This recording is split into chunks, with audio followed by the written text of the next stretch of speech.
Et si l'on vous révélait que nous frôlons l'aboutissement d'une chronologie, demeurée voilée durant près de 2 millénaires, et si les événements associés à une 9e révision du dessein du Nord annonçaient une réalité en gestation, appelée à se manifester à l'horizon 2026. Les 5 mois évoqués dans la symbolique de l'armée obscure prennent alors une portée métaphorique et spirituelle. Ils s'inscrivent dans une séquence prophétique dont le compte à rebours serait déjà enclenché tandis que vous entendez ces paroles. Nous assisterions à un affaiblissement du domaine spirituel, non pas invisible, mais perceptible pour qui observe avec lucidité les signes des temps. Cette lecture suppose une compréhension des cycles et des saisons bibliques, à l'image des analyses proposées par certains exégètes contemporains, qui soulignent la cohérence interne des textes apocalyptiques et leur structure hautement symbolique. La mention d'une 5e trompette dans l'Apocalypse renverrait à une fenêtre temporelle précise, susceptible de s'ouvrir en 2026. Qu'on le comprenne bien, il ne s'agit ni d'un slogan, ni d'une construction destinée à susciter l'adhésion émotionnelle, mais d'une étude fondée sur le langage codé des Écritures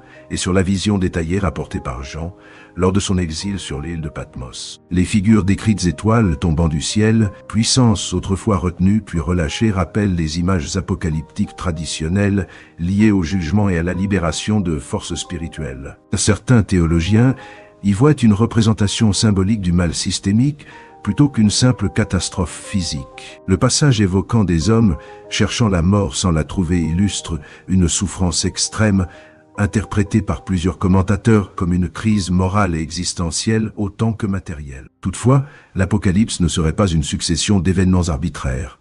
Elle s'inscrirait dans une trame prophétique cohérente. L'étude des 7 récurrents dans les Écritures sceaux, trompette, coupe révèle une architecture littéraire structurée. De même, l'histoire biblique semble jalonnée de périodes définies. Le déluge précédé d'un temps d'avertissement, les 430 ans en Égypte, les 70 ans d'exil, la Pentecôte marquant une étape décisive. Cette récurrence numérique nourrit l'idée d'un agir divin, inscrit dans des temps déterminés, plutôt que laissé au hasard. Dans cette perspective, le cadre de 7 ans souvent associé à la période dite de tribulation s'appuierait sur des calculs issus du livre de Daniel et de l'Apocalypse, notamment les 1260 jours mentionnés à plusieurs reprises. Nous vivrions ainsi dans une saison perçue comme la fin d'un âge. La renaissance d'Israël en 1948 est fréquemment invoquée comme jalon prophétique, mise en relation avec le discours de Jésus sur le figuier dans l'Évangile selon Matthieu. Certains interprètent la notion de génération comme une période de 40,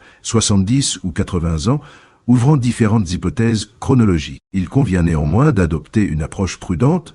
L'histoire de l'exégèse montre que les datations précises ont souvent été révisées. Les spécialistes recommandent d'articuler analyse symbolique, contexte historique et discernement théologique. Mais si la structure temporelle des textes possède une cohérence réelle, alors comprendre ces cycles pourrait transformer durablement notre manière d'appréhender le présent. La 5e trompette ne retentit pas au commencement de la période annoncée. Elle intervient après les premiers jugements, déjà marqués par des conflits terrestres, des pénuries, des désastres écologiques et un effondrement progressif des structures sociales et familiales. C'est un point décisif. Lorsque l'on met en parallèle la chronologie prophétique et les cycles décrits dans l'Apocalypse, tout en tenant compte des événements mondiaux correspondant aux premières trompettes, une séquence cohérente semble apparaître, presque comme un mécanisme dont les rouages s'enclenchent avec précision. Si l'on évoque l'année 2026, ce n'est pas pour désigner une décennie entière, mais un moment spécifique. Le texte de l'Apocalypse au chapitre 9 verset 1 rapporte que Jean vit une étoile tomber du ciel sur la terre et que la clé de l'abîme lui fut remise. Le grec employé suggère une action déjà accomplie dont les effets se prolongent. Il ne s'agit pas d'un simple astre traversant le ciel, mais d'un être déchu antérieurement, à qui une autorité limitée est accordée pour exécuter un jugement. Cette figure a souvent été rapprochée, dans la tradition exégétique, du portrait d'un être rebelle évoqué ailleurs dans les Écritures, notamment dans le passage d'Ésaïe parlant de l'astre du matin déchu. Des commentateurs comme Gregory Beale ou Craig Kinner soulignent que l'Apocalypse réemploie des images de l'Ancien Testament pour décrire des réalités spirituelles profondes plutôt que de simples phénomènes astronomiques. Lorsque le puits de l'abîme s'ouvre, une fumée obscurcit le soleil et l'atmosphère. L'image suggère un bouleversement global. La lumière elle-même est altérée. Dans la littérature apocalyptique juive du Second Temple, l'obscurcissement du ciel symbolise fréquemment un jugement divin et une perturbation de l'ordre créé. Ici, Ce qui émerge dépasse l'imaginaire humain. Des puissances retenues sont relâchées pour un temps déterminé, 5 mois, durée explicitement mentionnée. Cette limitation temporelle rappelle que même dans le chaos apparent, le cadre reste sous contrôle souverain. Ces entités ont un roi, nommé en hébreu Abaddon, et en grec Apollyon, deux termes signifiant « destructeur ». L'unité des deux langues souligne l'universalité du message. Toutefois, le texte précise qu'elles n'agissent pas indistinctement. Une distinction est faite entre ceux qui portent un sceau protecteur et les autres. Cette séparation indique que le jugement n'est ni arbitraire, ni aveugle, mais ciblé. Des passages comme 2 Pierre 2,4 évoquent des anges déchus gardés en réserve pour le jugement, renforçant l'idée d'une détention provisoire avant une libération limitée.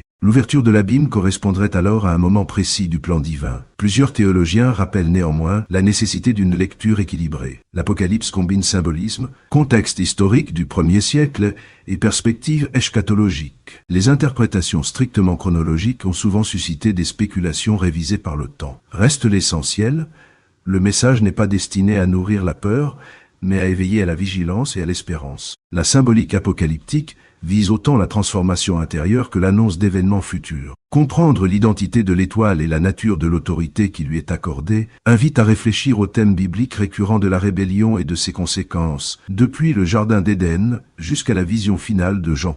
Tu as été précipité sur la terre, toi qui ambitionnais de dominer les nations, tu disais en ton cœur, je monterai au ciel, j'élèverai mon trône au-dessus des étoiles de Dieu, je siégerai sur la montagne de l'assemblée, au sommet des nuées. Je serai semblable au Très-Haut. Pourtant, la destinée annoncée est inverse, la descente vers le séjour des morts, jusqu'aux profondeurs. Ce passage, traditionnellement associé à Ésaïe 14, a souvent été lu comme la description d'un orgueil spirituel extrême, celui d'un être créé, qui voulut s'égaler à Dieu. La tradition chrétienne identifie cet être comme l'adversaire, autrefois en position d'honneur, désormais déchu.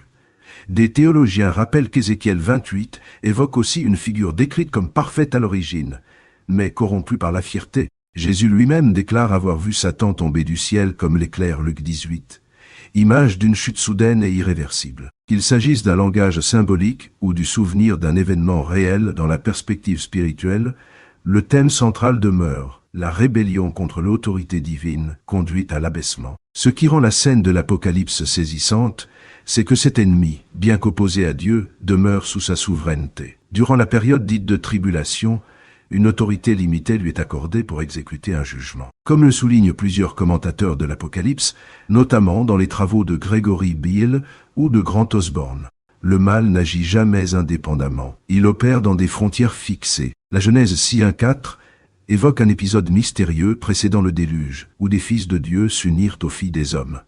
Certains exégètes y voient des anges déchus transgressant leur domaine. Cette lecture est reprise dans 2 Pierre 2,4 et Jude 6, qui parle d'anges gardés enchaînés dans les ténèbres en vue du jugement. La littérature apocalyptique juive, comme le livre d'Hénoch, développe cette tradition en décrivant ces êtres comme responsables d'une corruption majeure de l'humanité.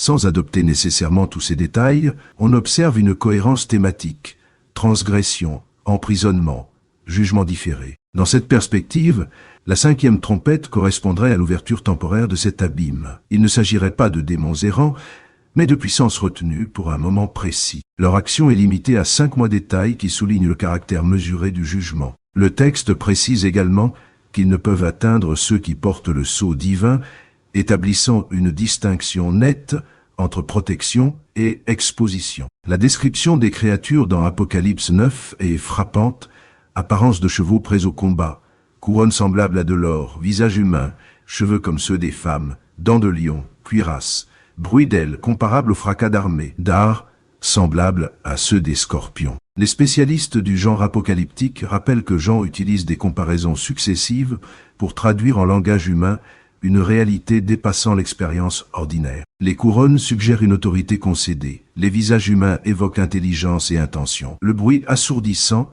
indique un impact psychologique autant que physique. Le terme grec, employé pour décrire leur action, renvoie à une torture prolongée, non à une destruction immédiate. La souffrance décrite n'est pas annihilation, mais tourment. Cela s'inscrit dans la logique du jugement progressif déjà observé dans les sceaux et les trompettes précédentes, Avertissement, intensification, appel implicite à la repentance. Leur roi porte un double nom, Abaddon en hébreu, Apollyon en grec, tous deux signifiant destructeur. Cette double désignation souligne la portée universelle du message. Pourtant, même ce destructeur agit dans des limites fixées. La souveraineté divine encadre le chaos apparent. Ainsi, le tableau n'est pas celui d'une anarchie cosmique, mais d'un jugement structuré. Les images d'obscurcissement du soleil et du ciel traduisent une rupture de l'ordre perçu, rappelant les motifs prophétiques d'Ésaïe et de Joël. L'Apocalypse ne cherche pas à satisfaire la curiosité sensationnaliste, mais à dévoiler la gravité morale de la rébellion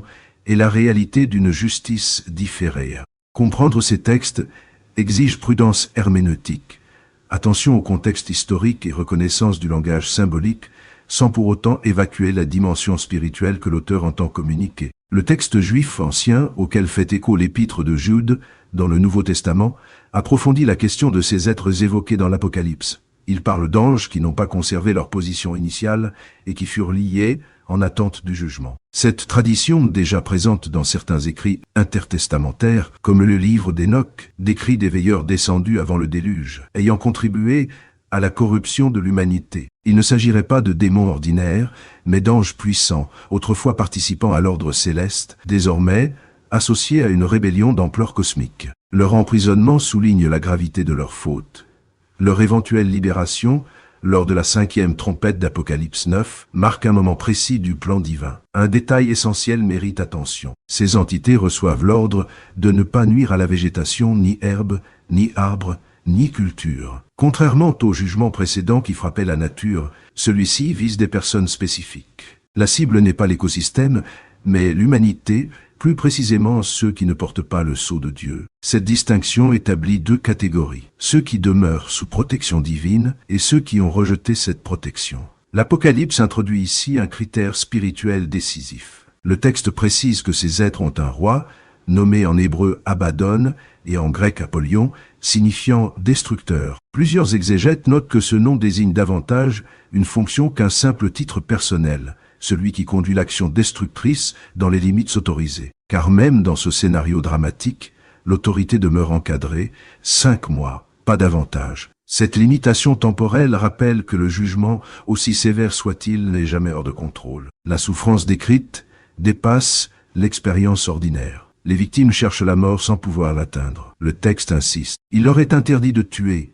Ils tourmentent seulement. Le terme grec employé pour tourmenter renvoie à une douleur intense et prolongée, comparable à la piqûre d'un scorpion, mais amplifiée au point de devenir insoutenable. Dans l'imaginaire du Proche-Orient ancien, le scorpion symbolise une attaque vive, brûlante, provoquant des spasmes nerveux et une détresse profonde. Ici, la description suggère une combinaison de souffrances physiques et de tourments intérieurs. Des commentateurs, comme Grant Osborne, soulignent que l'Apocalypse utilise un langage hyperbolique pour traduire la gravité spirituelle d'un rejet persistant de Dieu. Il ne s'agit pas d'un simple fléau biologique, mais d'une manifestation spirituelle ayant des effets tangibles. L'allusion aux riches tourmentés dans Luc 16 renforce l'idée d'une douleur consciente et continue. Pourquoi une telle sévérité? Le texte l'inscrit dans une dynamique de refus répété de la grâce. Avant ces jugements, l'humanité reçoit de multiples avertissements. Proclamation de l'Évangile, témoignages prophétiques, appel à la repentance.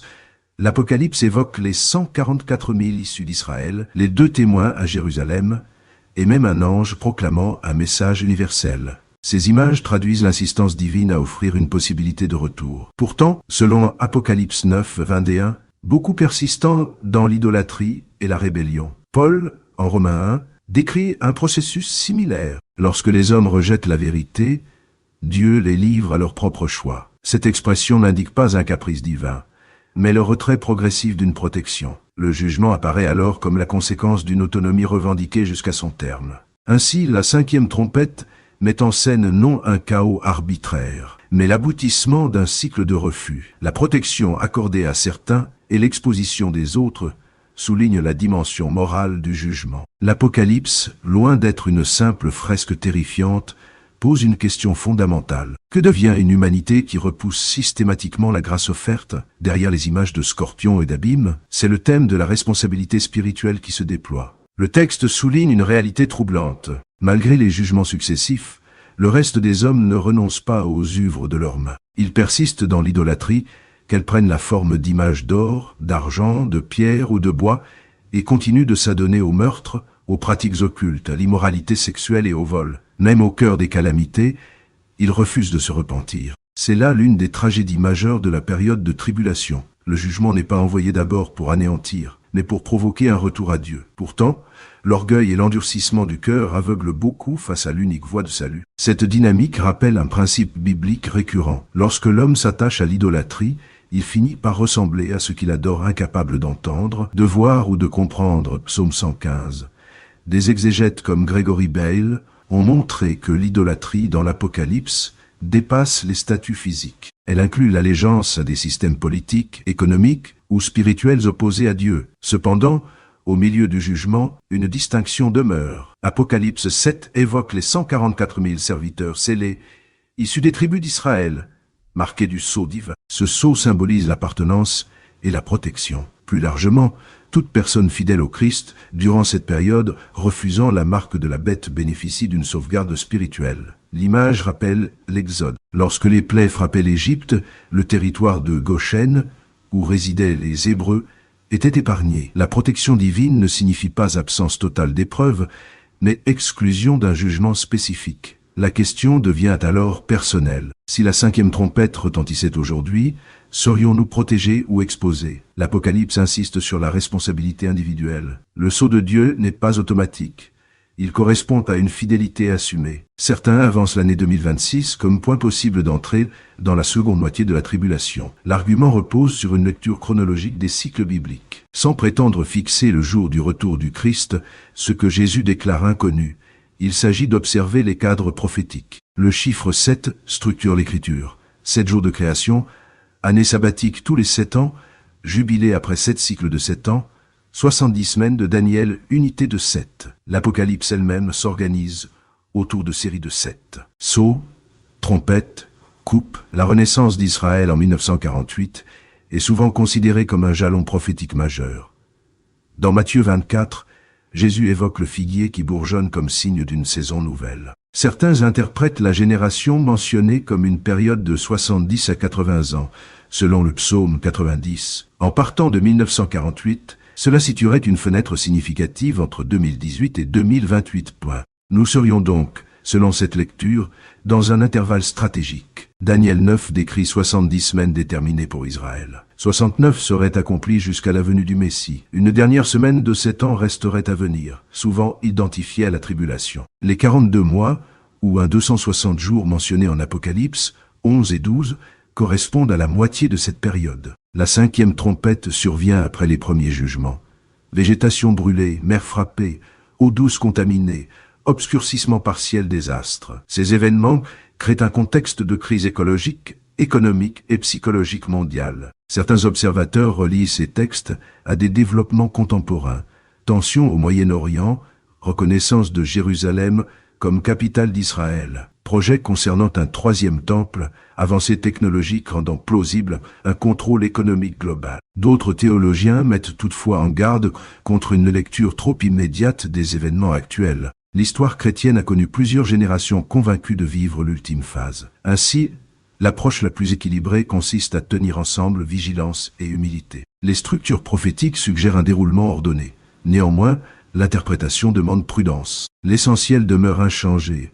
Au cœur des jugements, Dieu distingue ceux qui lui appartiennent, appelle à la repentance et rappelle que le temps de la grâce, bien que patient, n'est pas indéfini. Les progrès technologiques récents ont rendu possible des systèmes mondiaux d'identité numérique, de traçabilité biométrique et de paiement centralisé qui, il y a encore quelques décennies, relevaient de la science-fiction. Aujourd'hui, ces dispositifs sont non seulement envisageables, mais déjà en cours d'implémentation dans plusieurs régions du monde. Dans une perspective prophétique, certains y voient un terrain favorable à l'émergence d'un contrôle global, tel que décrit dans l'Apocalypse, notamment lorsque le texte affirme que nul ne pourra acheter ni vendre sans porter la marque associée à la bête. Apocalypse 13 et 16.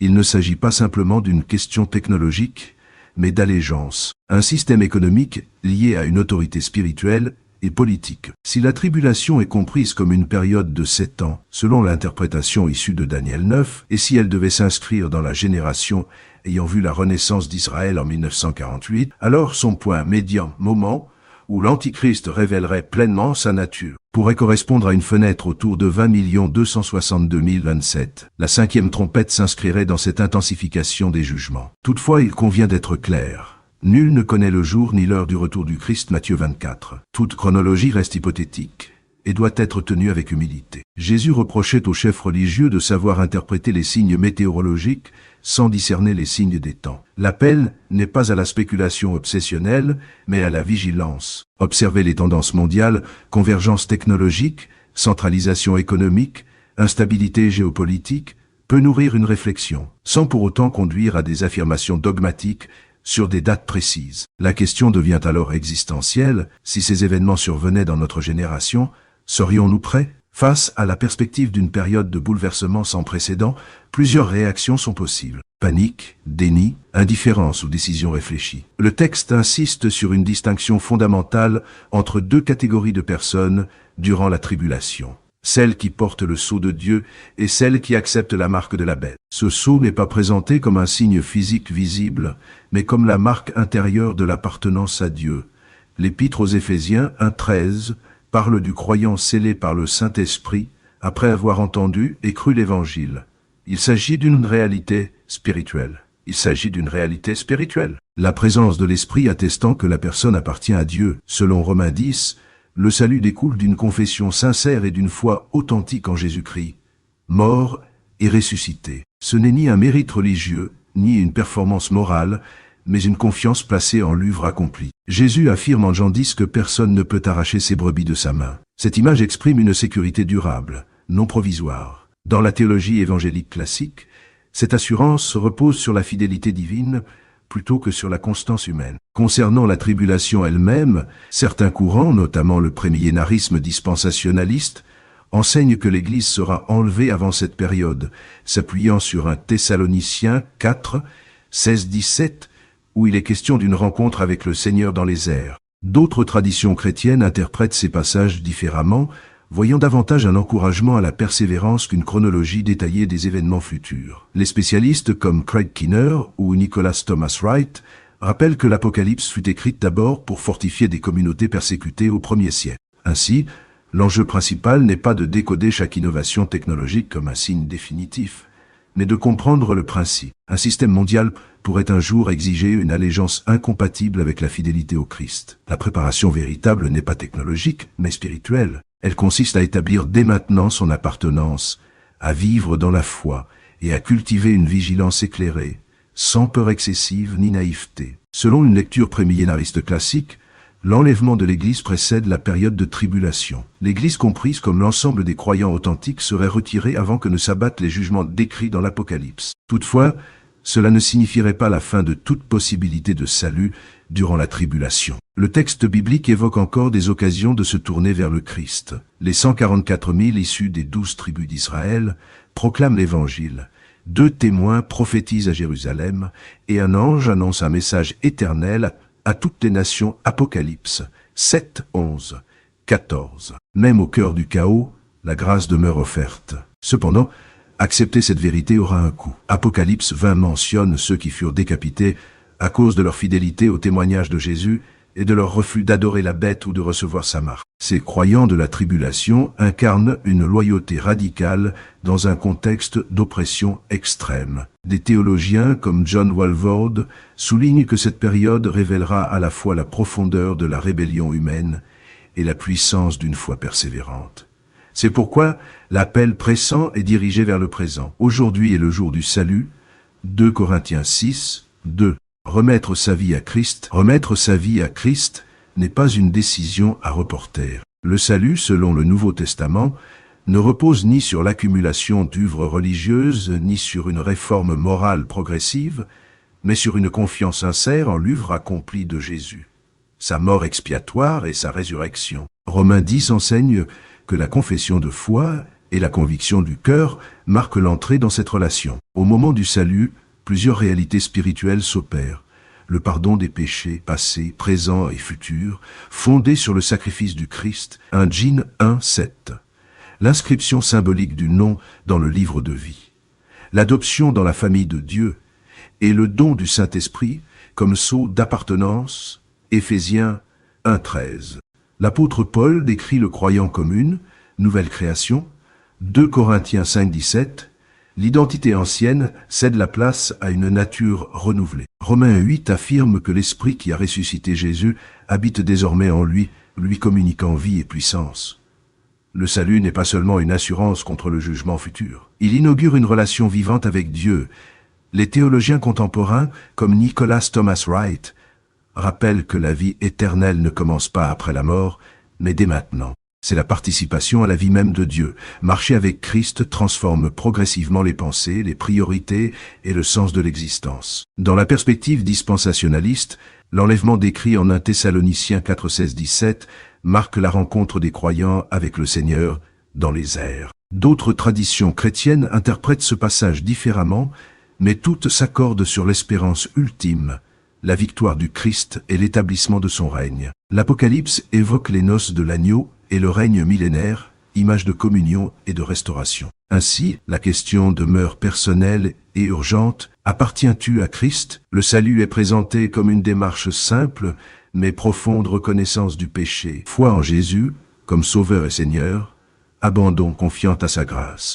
Il ne requiert ni lieu sacré particulier, ni médiation humaine obligatoire, mais un engagement sincère du cœur. Recevoir Christ, c'est passer du royaume des ténèbres à celui de la lumière, vivre sous une protection qui dépasse les circonstances et posséder une espérance que rien ne peut arracher. Dans un monde marqué par l'incertitude et la montée de l'hostilité spirituelle, cette assurance devient un ancrage. Les décisions prises aujourd'hui orientent non seulement le destin éternel, mais aussi la manière de traverser les épreuves à venir. Tu n'es pas abandonné au chaos, tu es appelé à vivre sous une promesse.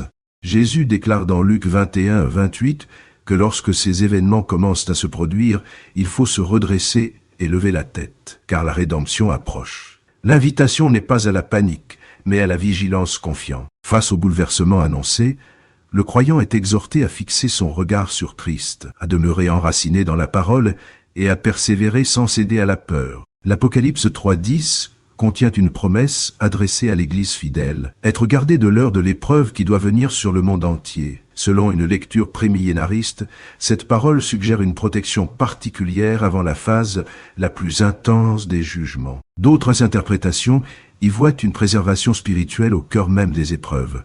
Quoi qu'il en soit, le principe demeure. Dieu connaît ceux qui lui appartiennent et les soutient dans la tempête. Si ces perspectives prophétiques résonnent en toi, l'enjeu n'est pas simplement informatif.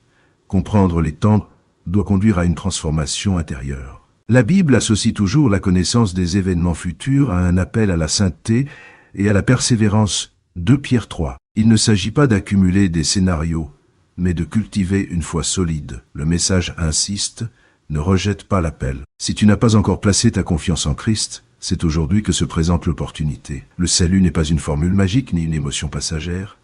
Il implique une décision consciente de se tourner vers Dieu. Les théologiens soulignent que la repentance biblique signifie un changement d'orientation, abandonner une autonomie centrée sur soi pour accueillir la seigneurie du Christ. Pour ceux qui ont déjà cru, l'exhortation est à la fermeté. Philippiens 1:6 rappelle que Dieu achève l'œuvre qu'il commence. Cette assurance nourrit la persévérance.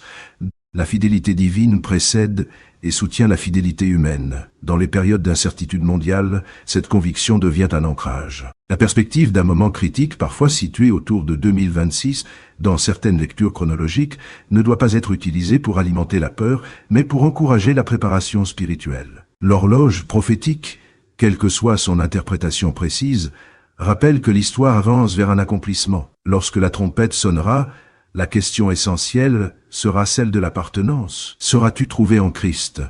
Choisir la vie signifie choisir la relation avec Dieu. Dans la tradition biblique, la vie ne désigne pas seulement la survie biologique, mais la communion restaurée avec le Créateur. Deutéronome 30 exprimait déjà cet appel.